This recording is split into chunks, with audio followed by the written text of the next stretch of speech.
कार्तिक मास की अष्टमी को अहोई अष्टमी का व्रत किया जाता है। आज महिलाएं अपनी संतान की सलामती और लंबी आयु के लिए व्रत करती हैं। पूरे दिन निर्जला रहकर शाम को तारे देखकर व्रत को खोलती हैं। व्रत रखकर अहोई माता की पूजा की जाती है और उनकी कथा पढ़ी जाती है। अहोई अष्टमी व्रत की पौराणिक कथा एक साहूकार था जिसके 7 बेटे और 7 बहुएं थीं। दिवाली से पहले कार्तिक अष्टमी को 7 बहुएं अपनी इकलौती ननद के साथ जंगल में जाकर खदान में मिट्टी खोद रही थीं। वहां स्याहू की मांद थी। मिट्टी खोदते समय ननद के हाथ से स्याहू का बच्चा मर गया। इससे स्याहू माता बहुत नाराज हो गई और बोली, मैं तेरी कोख बांधूंगी। तब ननद अपनी 7 भाभियों से बोली, तुम में से कोई अपनी कोख बंधवा लो। सभी भाभियों ने अपनी कोख बंधवाने से इनकार कर दिया, परंतु छोटी भाभी सोचने लगी कि अगर मैंने अपनी कोख नहीं बंधवाई तो सासू जी नाराज होंगी। यह सोचकर ननद के बदले में छोटी भाभी ने अपनी कोख बंधवा ली। अब इसके बाद उसको जो बच्चा होता वह 7 दिन का होकर मर जाता। एक दिन पंडित को बुलाकर पूछा, मेरी संतान 7वें दिन क्यों मर जाती है?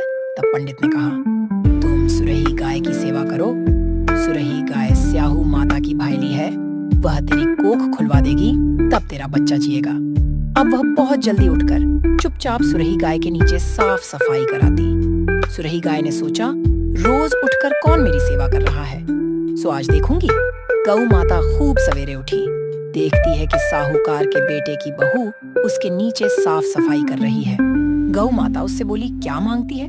साहूकार की बहू बोली, स्याहू माता तुम्हारी भाईली है और उसने मेरी कोख बांध रखी है, सो मेरी कोख खुलवा दो। गौ माता ने कहा, अच्छा ठीक है। अब तो गौ माता समुद्र पार साहूकार की बहू को अपनी भाईली के पास लेकर चल पड़ी। रास्ते में कड़ी धूप थी, सो वह दोनों एक पेड़ के नीचे बैठ गई। थोड़ी देर में एक सांप आया।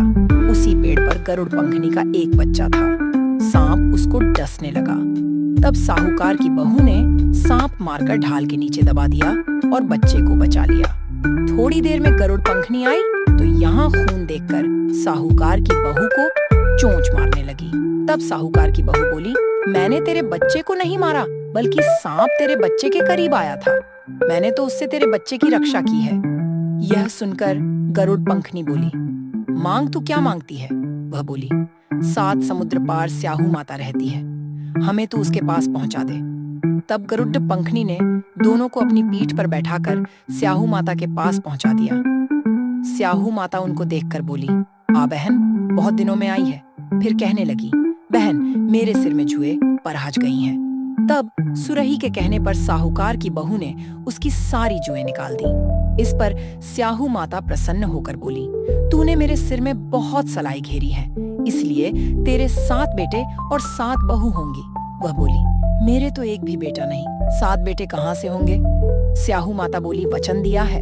तब साहूकार की बहू बोली, मेरी कोख तो तुम्हारे पास बंद पड्ढी है।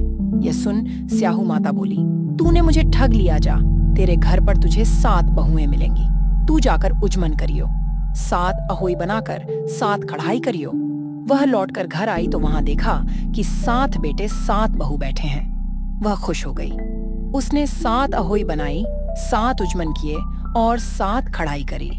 शाम के समय जेठानियों आपस में कहने लगी कि जल्दी जल्दी पूजा कर लो, कहीं छोटी बच्चों को याद करके न रोने लगे। थोड़ी देर में उन्होंने अपने बच्चों से कहा, अपनी चाची के घर जाकर देखाओ कि आज वह अभी तक रोई क्यों नहीं। बच्चों ने आकर कहा, चाची तो कुछ मान रही है, खूब उजमन हो रहा है। यह सुनते ही जेठानियां दौड़ी दौड़ी वहां आईं और आकर कहने लगीं कि तूने कोख कैसे खुलवाई? वह बोली, तुमने तो कोख बंधवाई नहीं थी, सो मैंने कोख बंधवा ली थी। अब स्याहू माता ने कृपा करके मेरी कोख खोल दी है।